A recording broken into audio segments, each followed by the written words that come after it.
class 10. Today we'll start with the process of electrolysis, that how the electrolysis process carried out, right? So what I have done, I have just made this arrangement, and this is the voltmeter cell, and this we'll see how this process carried. First of all, we have to see the arrangement. Whatever the topics we have discussed earlier, now we are applying these topics in this process. So I have took this electrolytic cell or the electrolytic vessel, this container in which the process of electrolysis will be carried up is known as your electrolytic cell or the electrolytic vessel. This we have already discussed, and this container contains the electrolyte, right?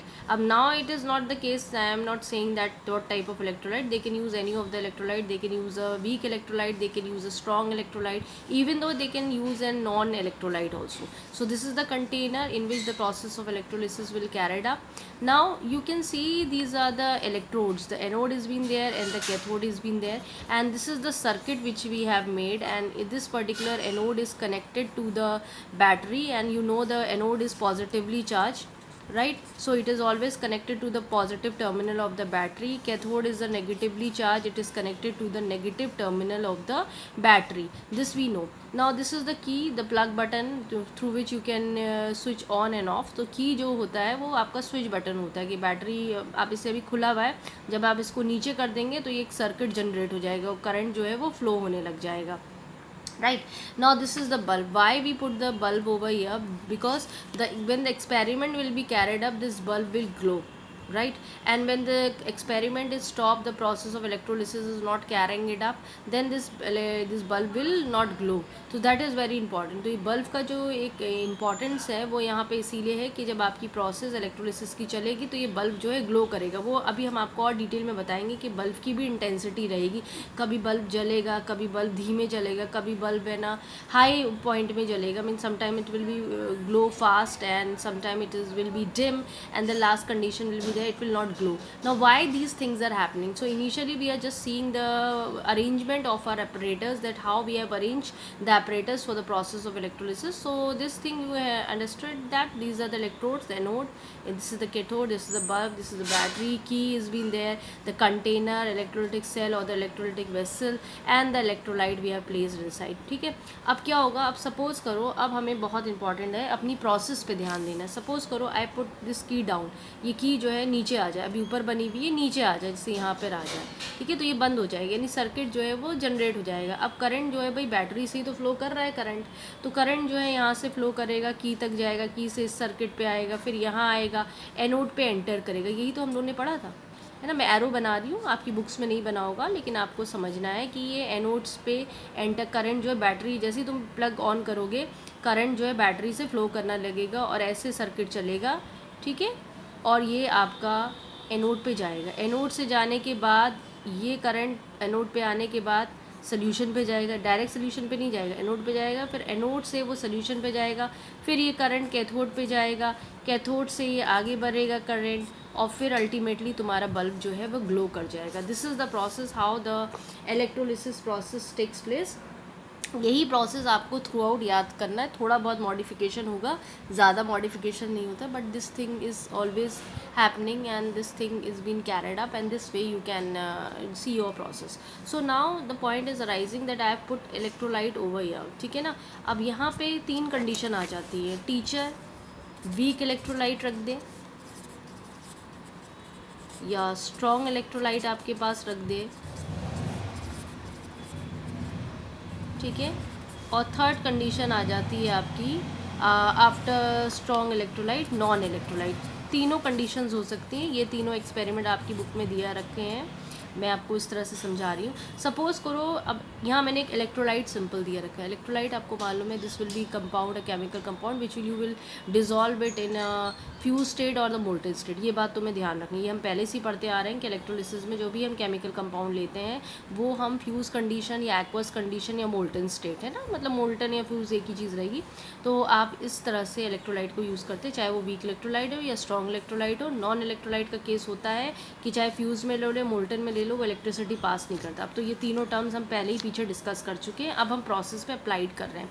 तो हमने क्या करा, suppose करो I took a strong electrolyte, I am using this thing is a 1, this is 2 and this is 3, तो हमें बहुत अच्छी तरह समझ में आएगा। तो पहले हमने इलेक्ट्रोलाइट की जगह हमने यहाँ पे स्ट्रॉन्ग इलेक्ट्रोलाइट लिख दिया, और कंडीशन क्या होनी चाहिए, स्ट्रॉन्ग इलेक्ट्रोलाइट या तो वाटर में एक्वस कंडीशन में रहे या फ्यूज स्टेट में रहे, ठीक है, या मोल्टन स्टेट में रहे, ये कंडीशन। अब आपने जब इसमें ये डाला, और करंट तो यही चलेगा, प्रोसेस तो यही सिस्टम चलना है कि प्लग आप ऑन करोगे, बैटरी से करंट जाएगा, एनोड पे रीच करेगा, एनोड से सोल्यूशन पे जाएगा, सोल्यूशन से कैथोड पे जाएगा, कैथोड से बल्ब जल जाएगा। जब आप स्ट्रॉन्ग इलेक्ट्रोलाइट डालोगे तो बल्ब जो है, बल्ब की इंटेंसिटी करनी है, तो ये ग्लो करेगा, ब्राइटली ग्लो करेगा, ग्लो ब्राइटली, ठीक है, ये स्ट्रॉन्ग इलेक्ट्रोलाइट का केस होगा। वीक इलेक्ट्रोलाइट, अब सपोज करो आपने चेंज कर दिया कंटेनर के अंदर जो सोल्यूशन आपने केमिकल कंपाउंड जो भरा है जो सोल्यूशन फॉर्म में, वो आपने वीक इलेक्ट्रोलाइट करे, तो वीक इलेक्ट्रोलाइट भी इलेक्ट्रिसिटी पास करती है ना। ये ग्लो ब्राइटली क्यों हुआ, ये ब्राइट क्यों ग्लो करा, क्योंकि ये स्ट्रॉन्ग इलेक्ट्रोलाइट है, हम पीछे पढ़ चुके हैं। स्ट्रॉन्ग इलेक्ट्रोलाइट के केस में क्या है, कंपाउंड कंप्लीटली डिसोसिएटेड होता है, आयंस ज़्यादा मिलते हैं, और आयंस क्या है, ज़्यादा कंडक्शन ऑफ इलेक्ट्रिसिटी होती है स्ट्रॉन्ग इलेक्ट्रोलाइट में। वीक इलेक्ट्रोलाइट में पार्शियली डिसोसिएशन होता है, कंप्लीटली डिसोसिएट नहीं होते हैं, आयंस भी मिलते हैं, साथ में मॉलिक्यूल्स भी मिलते हैं। तो इस कंडीशन में जो बल्ब ग्लो करेगा डिम कंडीशन में, ठीक है, बल्ब विल ग्लो डिम, ठीक है, धीमा बल्ब जलेगा बिल्कुल, है ना। जैसे आप डिम की कंडीशन आप देखते हैं घर में भी, ब्राइट भी देखते हैं, ग्लो ब्राइटली, तो आपने इस कंडीशन को। नॉन इलेक्ट्रोलाइट के केस में बल्ब विल नॉट ग्लो, क्योंकि ये तो कंडक्शन, इसके पास क्या है, नॉन इलेक्ट्रोलाइट के पास सिर्फ मॉलिक्यूल, इधर क्या था, आयंस है जो कंडक्शन में हेल्प कर रहे हैं इलेक्ट्रिसिटी को, इसके पास क्या थे, आयंस एंड मॉलिक्यूल्स हैं, तो आयंस जो थे वो कंडक्शन में हेल्प कर रहे हैं, लेकिन कम आयंस हैं, तो इसीलिए बल्ब जो है वो धीमे जल रहा है। यहाँ पे ज़्यादा के ज़्यादा आयंस थे तो बहुत ब्राइटली ग्लो करता है बल्ब। नॉन इलेक्ट्रोलाइट के केस में क्या होता है, आयंस होते ही नहीं है, it contains molecules that we know it earlier, so bulb will not glue. I think the three conditions are clear to you. So this is the first experiment which is there in your course, और आपको बहुत important है ध्यान देना है इसको, क्योंकि ये आपका बेस है। अगर आपको ये क्लियर नहीं होगा then it will be difficult for you to understand the entire process of electrolysis and it is very very important, ठीक है। तो ये कंडीशन है, आपकी बुक में सिर्फ आपको ये दिया रखा है वीक इलेक्ट्रोलाइट स्ट्रॉन्ग इलेक्ट्रोलाइट में, लेकिन नॉन इलेक्ट्रोलाइट का कंडीशन नहीं दी रखी है। लेकिन आपको ये भी याद रखना है कि नॉन इलेक्ट्रोलाइट क्या होगा। अब फिर हम दोबारा से फोकस करते हैं अपने स्ट्रॉन्ग इलेक्ट्रोलाइट्स में, हम फोकस कर रहे हैं, we are seeing the strong electrolyte. I have already informed you about the strong electrolytes, that they are electrovariant compounds or the ionic compounds. This we have already discussed earlier. तो अगर आप कोई भी electrovariant compounds लेंगे, suppose करो NaCl हम कई बार discuss कर चुके हैं, तो NaCl पे हमें ध्यान नहीं देना है, हम दूसरी तरीके से यूज़ कर लेते हैं, जैसे हमने NaOH ले लिया है, ठीक है।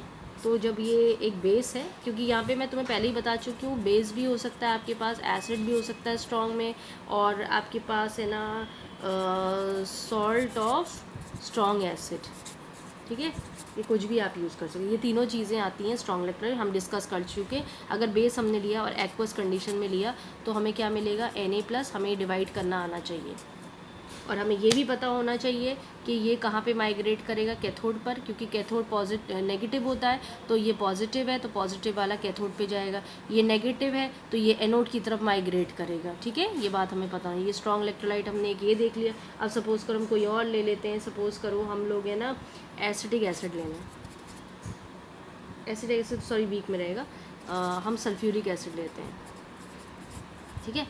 सल्फ्यूरिक एसिड में देखो H आयंस को रखो और सल्फेट आयंस, -2 वैलेंसीज याद कर लेना, लैंग्वेज ऑफ केमिस्ट्री है क्लास 9th का बुक, उस चैप्टर से आप याद कर लेना सारी। अब बैलेंसिंग करने के लिए देखो 2 एटम्स हैं हाइड्रोजन के, तो यहाँ 2 लगा दो, ठीक है, ये भी एक्वस कंडीशन में होगा, तो ये आपको याद रखना है, ये स्ट्रॉन्ग इलेक्ट्रोलाइट में आता है आपके पास। अगर आप कोई एसिड यूज़ कर, सॉल्ट ले लीजिए जो हमारा लास्ट है, salt of strong acid, suppose करो CuCl2, ठीक है, तो ये Cu+2 + Cl माइनस, यहाँ बैलेंसिंग करने के लिए 2, ये भी aqueous condition. I think this much is clear to you about the strong electrolytes.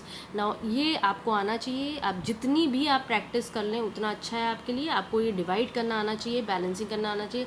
Charges जो हैं वो आपको क्लास 9 से मिल जाएंगे, और वहाँ से आप है ना इनकी बैलेंसीज याद कर लेंगे। ये U है, वहाँ से आप देख लेंगे, ठीक है। Now we'll focus on the weak electrolyte also. Weak electrolyte में अगर हम ध्यान दें कि देखो वीक इलेक्ट्रोलाइट में दिखता ऐसे है कि कंप्लीट डिसोसिएशन है, लेकिन एक्चुअल में ऐसा नहीं होता है ना। एक्चुअल में तो फ़र्क ही होता है वीक इलेक्ट्रोलाइट में। तो वीक इलेक्ट्रोलाइट में सपोज़ करो हम पहले एसिड चूज़ करें, एसिडिक एसिड हमने यूज़ करा, ठीक है। या मैं एग्जाम्पल बता दूँ इसमें कौन कौन से आएंगे। वीक एसिड आएगा इसमें, ठीक है। फिर आपका वीक बेस आ जाएगा, क्योंकि वीक है तो सब कुछ वीक ही चलेगा। यहाँ पे भी स्ट्रॉन्ग लिख लीजिएगा आप, स्ट्रॉन्ग बेस है, स्ट्रॉन्ग एसिड है और सॉल्ट ऑफ स्ट्रॉन्ग एसिड है। और तीसरी कंडीशन आपकी आ जाती है सॉल्ट ऑफ वीक एसिड।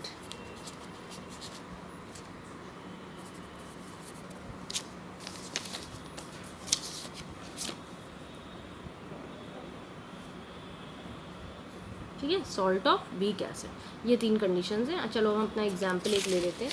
जैसे ये हमारा एसिटिक एसिड है, इसको भी आपको डिवाइड करना आना चाहिए बेटा कि ये एसीटेट आयन देगा आपका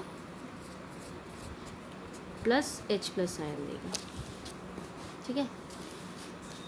तो ये एसीटेट आयन है ये, लेकिन कब होना चाहिए, जब ये एक्वस कंडीशन में। बैलेंसिंग देख लेना, एसीटेट का ये है -A+ चार्ज है, ठीक है, और ये सब बैलेंस है। और देख लेते हैं इससे एग्जाम्पल, ठीक है। कैल्शियम हाइड्रोक्साइड ये क्या रखा है हमने, रिवर्सिबल रिएक्शन है। कैल्शियम की वैलेंसी हम सबको पता है +2 होती है, OH की वैलेंसी मालूम है -1 होती है, ठीक है। ये सब एक्वस कंडीशन में ले लेना बेटा, क्योंकि पानी में डिज़ोल्व है।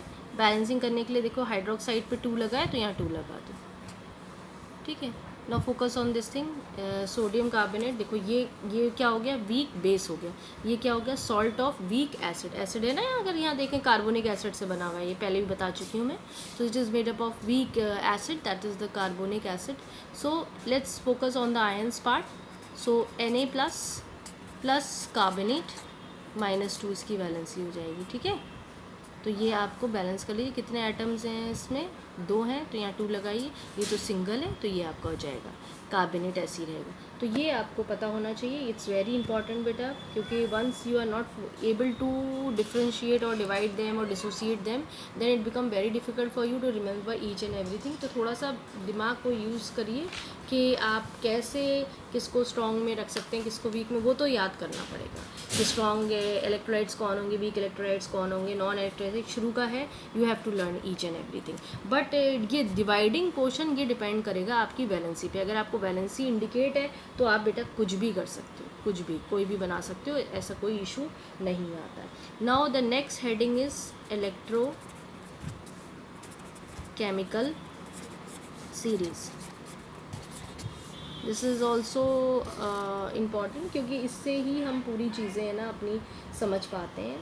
एक्चुअली ये डिपेंड करता है मेटल।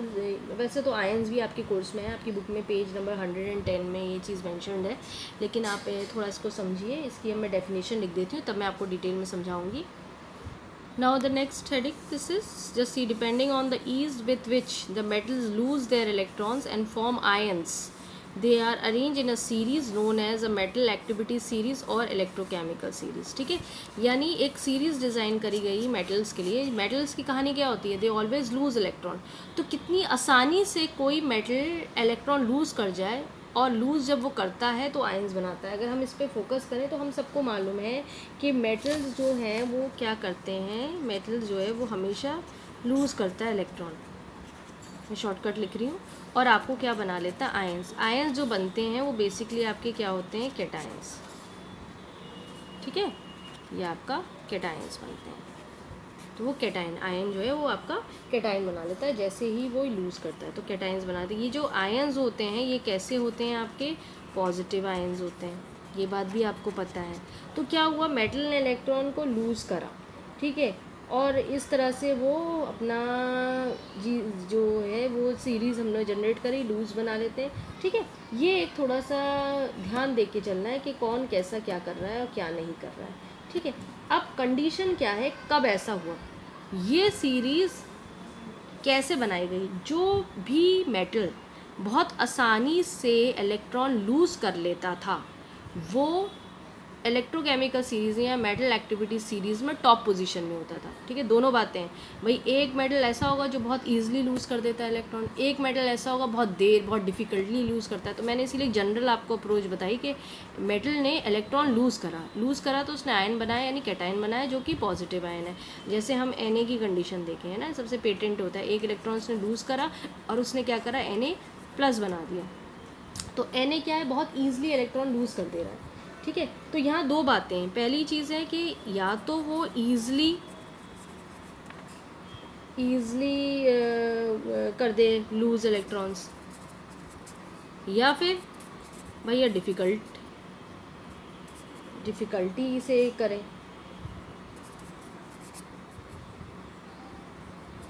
ठीक है, दोनों बातें हैं। अब जो ईजिली इलेक्ट्रॉन लूज़ कर रहा है वो मेटल एक्टिविटी सीरीज़ में, इलेक्ट्रोकेमिकल सीरीज़ में टॉप मोस्ट पोजीशन में। जो मुश्किल से लूज़ कर रहा है अपने इलेक्ट्रॉन्स, उसको बड़ी दिक्कत हो रही है अपने इलेक्ट्रॉन लूज़ करना और आयंस बनाना, वो क्या है, नीचे भरा हुआ है, वो नीचे इलेक्ट्रोकेमिकल सीरीज़ में रखा गया है हमारा। ठीक है, तो ये थोड़ा सा आपको ध्यान देके चलना है कि कैसे क्या हो रहा है, क्या नहीं कर रहे हैं। ठीक, ये एक इशू होता है जिसको आपको बहुत फोकस करना है कि क्यों है और कैसा है। अब हम इसमें कुछ और भी 2-3 बातें हमें ज़रूर, देखो एक्चुअली इलेक्ट्रोकेमिकल सीरीज़ हम जनरली मेटल की बात करते हैं, लेकिन एनायंस को भी दिया गया है। हम अपनी बुक से देखेंगे, एनायंस को भी दिया रखा है और आप भी देख सकते हैं अपनी बुक से।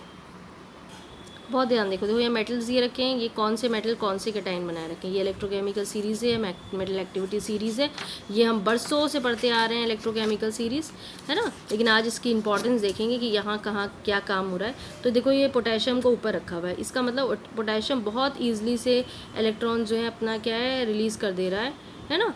और क्या कर दे रहा है वो कि उसने रिमूव कर दिया और वो क्या है आपका ईज़िली लूज़ कर ले रहा है इलेक्ट्रॉन से, ईज़िली पॉजिटिव कैटायन बना ले रहा है। ठीक है ना, और उसने कैटायन ऐसा बना लिया। ठीक, ये चीज़ आपको ध्यान देनी है। ठीक, अब यहाँ पे थोड़ा सा एक दूसरा पहलू भी हमें देखना है।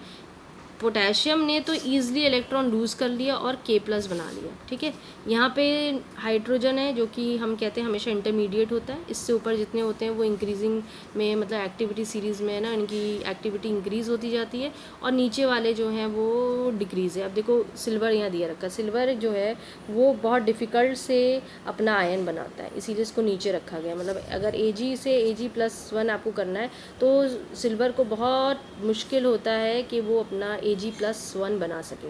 ठीक है, this is very very important. तो ये थोड़ा सा हमें देख के चलना है कि ये नीचे है, ये ऊपर है। ठीक है, अब यहाँ पे कुछ और भी चीज़ें आती हैं रिगार्डिंग, हम यहाँ पढ़ रहे हैं, हम सिर्फ इतना नहीं पढ़ रहे हैं, हमने ये एक जनरल आइडिया देखा, लेकिन हमें यहाँ पे देखना है क्योंकि we are seeing the process of electrolysis, और इलेक्ट्रोलिसिस में हमारे पास कैथोड और एनोड दोनों हैं, तो हमें वो पहलू भी देना। ये तो मैंने तुम्हें जो अभी तक जो बातें बताई वो बहुत इजी वे में बताई कि भैया इनने बहुत इजीली, पोटेशियम ने बहुत इजीली इलेक्ट्रॉन लूज़ कर लिया और K+1 बना लिया, इधर सिल्वर ने मुश्किल से अपना इलेक्ट्रॉन लूज़ करा तो Ag+1। तभी तो देखो इलेक्ट्रोकेमिकल सीरीज़ में ना सिल्वर नीचे होता है और रिएक्शन जो है पोटेशियम के बहुत ज़्यादा फास्ट होते हैं कंपेरिजन टू सिल्वर। आप कभी कान में पोटेशियम पहनते हैं? नहीं पहनते हैं। ठीक है, because reaction is very violent and very fast. But silver है, गोल्ड है, ये सब आप पहनते हैं क्योंकि एक्टिविटी सीरीज़ में नीचे आ रहे हैं और इनकी तो टेंडेंसी इतनी आसान नहीं होती कि बहुत ईजिली ये इलेक्ट्रॉन्स को लूज़ कर सके। लेकिन ये तो एक general idea, we are focusing on the discharge point. हमें यहाँ पे फोकस करके चलना है। हम इलेक्ट्रोलिसिस पढ़ रहे हैं तो हम ये देख रहे हैं कैथोड पे कौन जाएगा, एनोड पे कौन जाएगा, हमें उन पॉइंट्स पे फोकस करना है। इसीलिए यहाँ पे चीज़ें दी रखी है, positive ion discharge at cathode, ये बात हमें मालूम ही है ना, by gain of electrons and tendency they reduce at cathode, है ना, इंक्रीज इलेक्ट्रॉन यहाँ पे दिया रखा है। ठीक है, ये थोड़ा सा ध्यान देना है। और यहाँ पे नेगेटिव आयंस का भी दिया रखा है कि एनोड में, इसी चीज़ को हमें देख के चलना है कि ऐसा क्यों हो रहा है। यहाँ पे एनाइंस का भी दिया रखा है आपको बेटा कि एनाइंस का भी वो कौन सबसे लोएस्ट में आ रहा है, कौन हाईएस्ट में, जैसे सल्फेट है ऊपर आ रहा है, ठीक है, OH जो है वो नीचे आ रहा है। तो ये भी आपको लर्न करना पड़ेगा फ्रॉम द मिक्स। लेकिन अभी हम जो इसका दूसरा पॉइंट है उस पर फोकस करेंगे, by these things are happening, क्यों ये पर्टिकुलर पॉजिटिव आयन कैथोड की तरफ जा रहा है या कौन जो है वो एनोड की तरफ जा रहा है, that things we have to focus. Now the next side is discharge at cathode. ठीक है ना, हमें ये समझना जरूरी, देखो हमारा बेस क्लियर होना चाहिए तभी हम इलेक्ट्रोलिसिस कर पाएंगे, नहीं क्लियर होगा तो बहुत मुश्किल हो जाएगी। इसलिए ये पोर्शन जो ये इस वीडियो का है, please see again and again कि your concept is clear, please, that is very important. तो डिस्चार्ज एट कैथोड, कैथोड पर कौन जाएगा? एक्चुअली अभी तुमने देखा, हमने सपोज करो पोटेशियम लिया, ठीक है, पहले ही लेके चल रहे हैं, पोटेशियम ने एक इलेक्ट्रॉन लूज़ करा और क्ले प्लस आयन बना लिया। ठीक है, ये हमने मालूम था कि ये बहुत ईजिली लूज़ करता है इलेक्ट्रॉन, बहुत ईजिली, और के प्लस आयन बना लेता है। अब ये के प्लस जो आयन होगा ये कहाँ जाएगा? ये पॉजिटिव है, तो ये जाहिर सी बात है ये कैथोड की तरफ जाएगा। ठीक है, यहाँ पे क्या है, इसने के ने बहुत ईजिली लूज़ करा electron, sorry lose electron easily. ठीक है, ये इसकी कहानी थी, बहुत आराम से बहुत ईजिली बना, और इसने अपना कैटाइन जो है यहाँ पे बना लिया। ठीक है, अब क्या हुआ, जब ये कैटाइन बना तो ये कैटाइन किसकी तरफ जाएगा? क्योंकि कैथोड क्या था, नेगेटिवली चार्ज था, तो नेगेटिव होने की वजह से ये कैथोड के पास जाएगा। तो जब ये कैथोड के पास जाएगा, अब कैथोड क्योंकि इसके पास एक इलेक्ट्रॉन लेस है, ये इलेक्ट्रॉन्स जो ये कैथोड के पास जब जाएगा तो ये इलेक्ट्रॉन्स मांगेगा कैथोड से।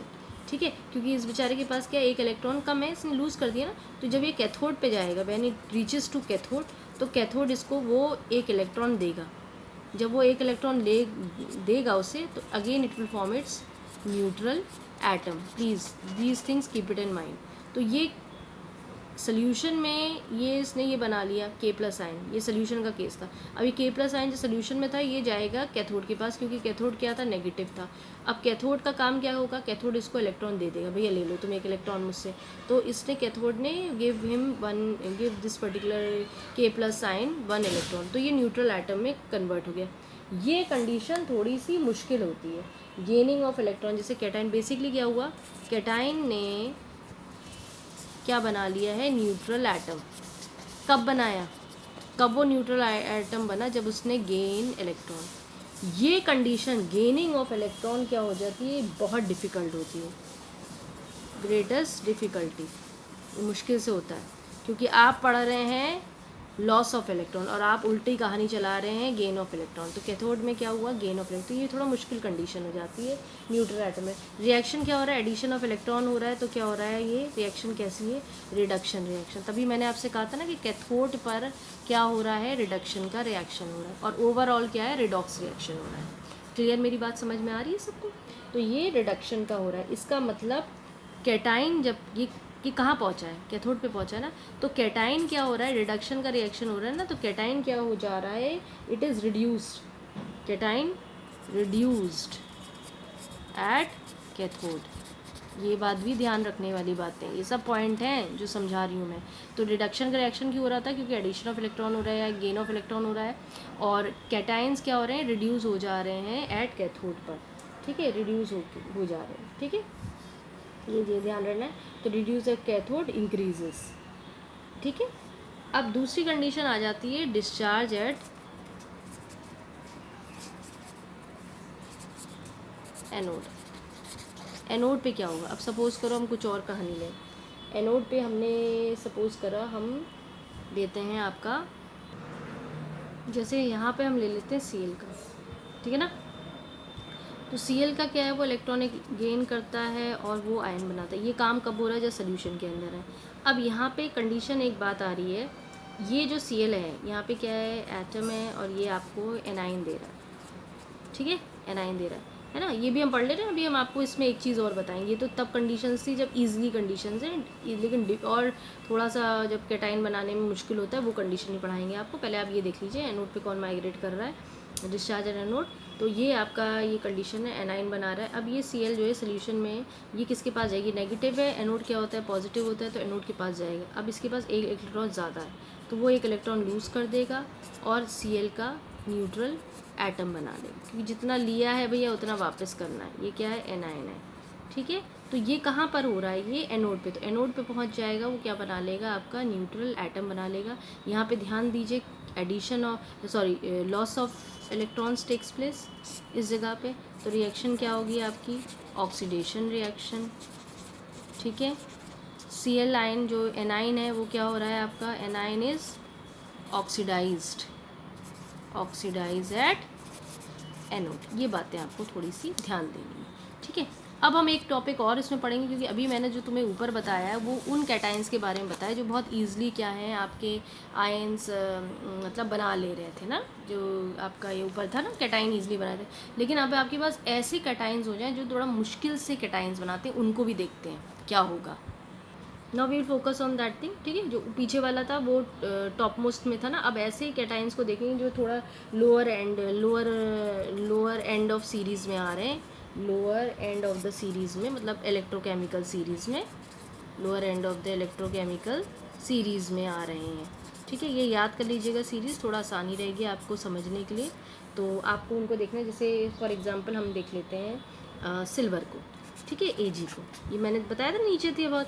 अब ये क्या बना रहा था, Ag प्लस, ये कब बना है, जब इसने एक इलेक्ट्रॉन, ये इसको अपने में से एक इलेक्ट्रॉन निकालना बड़ा मुश्किल काम है, बहुत मुश्किल होता है इसके लिए, ठीक है। रिएक्शन तो वही है, लॉस ऑफ इलेक्ट्रॉन हो रहा है, तो ऑक्सीडेशन की रिएक्शन है, यहाँ पे कोई ऐसा इशू नहीं है कि ऑक्सीडेशन नहीं हो रहा है, इधर तो ऑक्सीडेशन ही हो रहा है क्योंकि लॉस ऑफ इलेक्ट्रॉन, लेकिन इसके लिए बहुत मुश्किल है। तो यहाँ पर क्या था, मेटल था, उसने ये जो कैटाइन बनाया है, काम तो आज भी वही है कि लॉस ऑफ इलेक्ट्रॉन्स हो रहे हैं, लेकिन डिफ़िकल्ट कंडीशन में, ग्रेटेस्ट डिफ़िकल्टी, बहुत मुश्किल से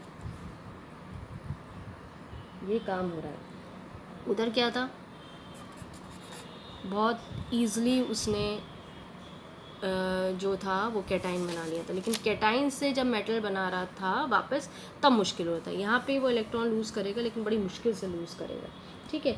अब क्या हो जाएगा, इसका जो कैटाइन बना यानी Ag जो है, अब ये क्या करेगा, वापस किस में कन्वर्ट होना चाहेगा, इसमें क्या करेगा, वो ईजिली क्या करेगा, एक इलेक्ट्रॉन गेन कर लेगा। अब ये कंडीशन क्या हो जाएगी, यहाँ पे क्या होगा, गेन इलेक्ट्रॉन, Ag क्या करेगा, गेन इलेक्ट्रॉन करे।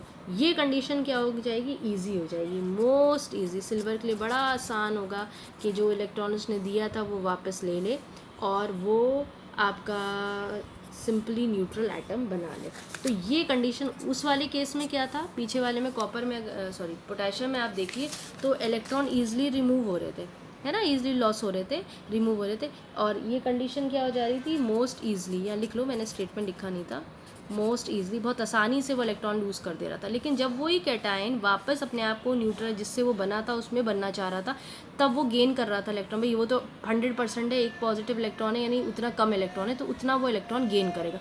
ये पोजीशन वापस न्यूट्रल एटम में बनाने के लिए इसको बहुत मुश्किल हुई करना, गेन ऑफ इलेक्ट्रॉन। तो ये डिफ़िकल्ट कंडीशन थी। जबकि हमारा पीछे वाला केस, सिल्वर के केस में, जब उसको लॉस करना था, इलेक्ट्रॉन लूज़ करना था, तो उस कंडीशन में बहुत ही मुश्किल हो रहा था ये पोजीशन करना, उसको इलेक्ट्रॉन अपने में से निकालना और कैटाइन बना। लेकिन वापस उस कैटाइन को एक न्यूट्रल एटम अगर बनाना है तो उसको आसानी हो रही थी ये करने में, ठीक है ना। लेकिन ये सारी प्रोसेस क्या है, देखो बेटा, ये सब वो है आपके पॉजिटिव वाले, तो ये सारी प्रोसेस जो है वो कैथोड, यहाँ पर कैथोड पे हो रही है, ठीक है। तो आपको समझ में आ गया एनोड पे क्या प्रोसेस होगी। कैथोड में दो तरीके की प्रोसेस होंगी। कैसे होंगी कि एक ऐसा कैटाइन, एक ऐसा मेटल होगा जो बहुत आसानी से इलेक्ट्रॉन लूज़ कर लेगा, उसकी क्या कंडीशन थी। एक ऐसा मेटल होगा जो कि मुश्किल से मतलब है ना आपका लूज़ करेगा इलेक्ट्रॉन, तो उसकी कंडीशन क्या, प्रोसेस वही चलती है, बस ये स्टेटमेंट्स थोड़े फ़र्क हो जाते हैं, कहीं डिफ़िकल्टी से होता है, कहीं ईजिली हो जाता है। तो बाकी सब चीज़ें सेम है, बस ये चीज़ें जो है आपका ऑपोजिट है। जैसे वहाँ पे क्या था, ईजिली है, यहाँ डिफ़िकल्ट है। यहाँ पे ये जगह क्या था, थोड़ा डिफ़िकल्ट था, यहाँ ईजिली है। तो ये थोड़ा याद करिए, ये कॉन्सेप्ट है। इसके बाद हम नेक्स्ट वीडियो में सिलेक्टिव डिस्चार्ज ऑफ आयंस पढ़ेंगे। And please focus on this, repeat this video again and again so that your concept, because this is the base which you have started. आज हमने electrolysis की process पढ़ी, कैसे चलती है और क्या क्या प्रोसीजर है, ये बेस है। ये क्लियर हो गया तुम्हें तो तुम समझो तुम्हारी पूरी इलेक्ट्रोलिसिस जो है ईजिली से कवर हो जाएगी, ठीक है।